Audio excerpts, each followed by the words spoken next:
খেলার সময় ডিজিটাল ম্যাগাজিনের নবম সংখ্যায় আপনাদের স্বাগত জানাই। এই সংখ্যায় মূলত রয়েছে ক্রিকেটের টুকিটাকি খবর। আইপিএল এর পর ভারতীয় দল অস্ট্রেলিয়ায় বর্তমানে সব ফরম্যাটে ক্রিকেট খেলছে। ওয়ানডে এবং টি-20 উভয় দেশ একটি করে সিরিজ জিতেছে, আর টেস্ট সিরিজে এখন পর্যন্ত ফলাফল 1-1। জাতীয় পর্যায়ে সৈয়দ মুস্তাক আলী টি-20-র জন্য দলগুলি তৈরি হচ্ছে। এদিকে শিলচর জেলা দল তৈরি হচ্ছে আর.জি. বড়ুয়া ট্রফি অনূর্ধ্ব-16 ক্রিকেট প্রতিযোগিতার জন্য। গত বছর আসরে চ্যাম্পিয়ন হয়েছিল শিলচর দল। এবার তারা জোনাল পর্যায়ে অভিযান শুরু করবে হাইলাকান্দি থেকে। বিশাল তেওয়ারি এবং দেবব্রত পালের তত্ত্বাবধানে চলছে প্রশিক্ষণ শিবির। ক্যাম্প ইনচার্জ হিসেবে রয়েছেন বিপ্লব শর্মা পুরকায়স্থ।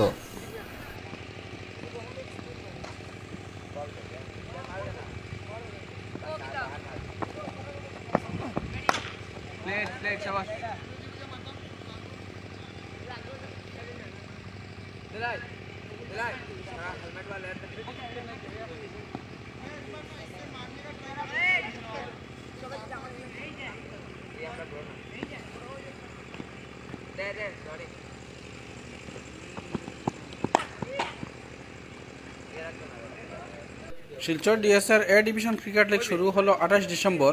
অন্যদিকে Narayan Chandra Pal Memorial super division cricket এখন শেষ পর্যায়ে। গতকাল 29 ডিসেম্বর প্রথম সেমিফাইনালে ডিফেন্ডিং চ্যাম্পিয়ন ইউনাইটেড ক্লাব 4 উইকেটে ইন্ডিয়ান ক্লাবকে হারিয়ে ফাইনাল নিশ্চিত করেছে। এই ম্যাচে সেরা ক্রিকেটার নির্বাচিত হয়েছেন ইউনাইটেডের অলরাউন্ডার সুকান্ত দে। তিনি অপরাজিত হাফ সেঞ্চুরি করার পাশাপাশি 3টি উইকেটও নেন। আগামী 3 জানুয়ারি দ্বিতীয় সেমিফাইনালে মুখোমুখি হবে টাউন ক্লাব এবং ইটখোলা এসি।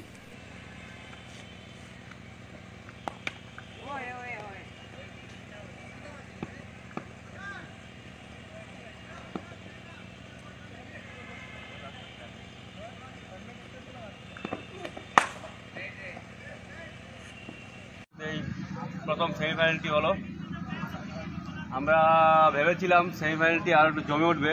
যাই হোক, খেলা হারা জিতে আছে, ইউনাইটেড ক্লাব জিতছে ভালো, মানে আরেকটু হাড্ডাহাড্ডি লড়াই আমরা ভাবছিলাম খেলাটার, কিন্তু ইউনাইটেড ক্লাব ইজিলি জিতছে, খুব ভালো।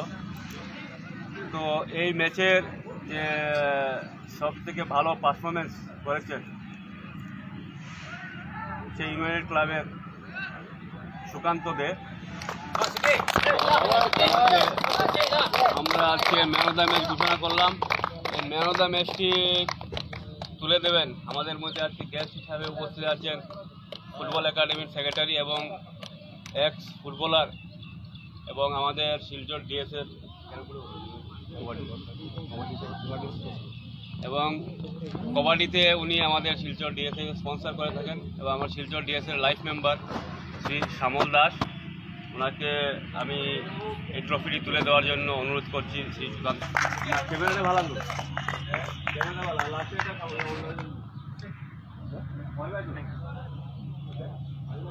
উদারবন্দ ক্রিকেট অ্যাসোসিয়েশন গত 28 ডিসেম্বর থেকে শুরু করেছে উদারবন্দ ক্রিকেট লিগ। উদারবন্দ বিধানসভা এলাকার 10টি দলকে নিয়ে এই টি-20 ক্রিকেট টুর্নামেন্ট আয়োজিত হয়েছে। ডিউস বলের এই খেলায় অংশগ্রহণকারী সব ক্রিকেটারই উদারবন্দ এলাকার স্থায়ী বাসিন্দা। শীত জাকিয়ে বসতে ক্রিকেটার পাশাপাশি শুরু হয়ে যায় ভলিবল এবং ব্যাডমিন্টন প্রতিযোগিতা আয়োজনের ধুম। মঙ্গলদৈয়ে অনুষ্ঠিত আন্তঃজেলা ভলিবলে অংশ নিয়েছিল কাছাড়, করিমগঞ্জ এবং হাইলাকান্দি দল, কিন্তু কেউই তেমন সুবিধা করতে পারেনি। কাছাড় ও হাইলাকান্দি একটি করে ম্যাচ জিতলেও করিমগঞ্জ খালি হাতেই ফিরেছে।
ব্যাডমিন্টনে বেশ কয়েকটি প্রতিযোগিতা আয়োজিত হচ্ছে এই মরশুমে।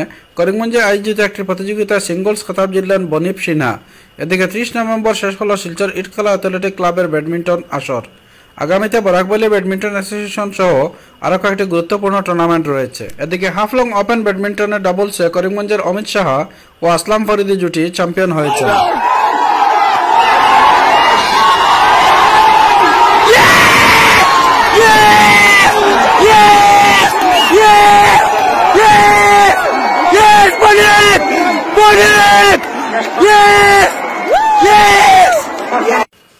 গত 20 ডিসেম্বর বদরপুর আল ইসলাম ন্যাশনাল একাডেমি গ্রাউন্ডে আয়োজিত হকি প্রতিযোগিতার খেতাব জিতল হাইলাকান্দি ডিএসএ। ফাইনালে তারা 4-2 গোলে শিলচর ডিএসএ কে পরাজিত করে। করিমগঞ্জ দল পেয়েছে Mohammad Ali Memorial fair pre shield.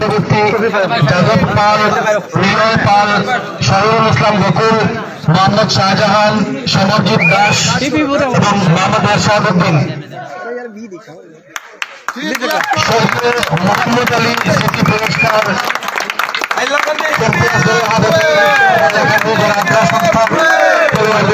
এদিকে শিলচর ডিএসএর উদ্যোগে ডলুতে শুরু হলো 7 দিনের হকি প্রশিক্ষণ শিবির। উদ্বোধনী অনুষ্ঠানে শিলচর ডিএসএর কর্মকর্তা উপস্থিত ছিলেন। ওদিকে শিলচর সফরে এসডিএস এর হকি প্রশিক্ষার্থীদের সঙ্গে কিছুটা সময় কাটিয়ে গেলেন আসাম বিজেপি সভাপতি রঞ্জিত দাস, আসাম হকি সংস্থার সচিব তপন দাস ও শিলচর ডিএসএর হকি সচিব বিকাশ ভট্টাচার্য তার সঙ্গে ছিলেন।